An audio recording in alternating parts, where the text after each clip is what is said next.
পঢ়ালো শুনালো ইমানকে কোনো লাভ নাই তোৰ আৰু একো উন্নতি হ'ব নোৱাৰে বুজিছ হে তোৰ বয়সত শংকৰদেৱে আকাৰ ইকাৰ নোহোৱাকে কবিতা লিখিছে তই কিডাল কৰিব পাৰিছ মই লিখিছো নহয় ছাৰ কি লিখিছ তই কবিতা আকৌ কবিতা লিখিছে আকাৰ ইকাৰ নোহোৱাকে কি আকাৰ ইকাৰ নোহোৱাকে তই কবিতা লিখিছ কি লিখিছ শুনাচোন শুনাই দিম নে ছাৰ শুনা মহল মদ বটল ঠঙল ঠঙল ভঙল মহলৰ মদ বটল ঠঙল ঠঙল ভাগিল ছাৰ ৰমণ মদ হজম কৰল বটল বটল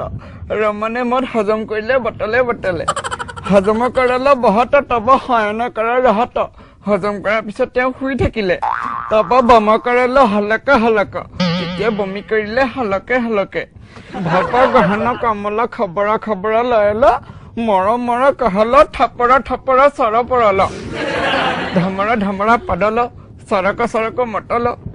ধমৰ ধমৰ অধুবায়ু ত্যাগ কৰিলে চৰক চৰক কৰিলে খৰক বৰক হৈল জলমল দখল খৰক বৰক হ'ল জলবল দেখিলে থপচকৰ পৰাল ঘপহকৰ মাৰল কেনেকুৱা হৈছিলে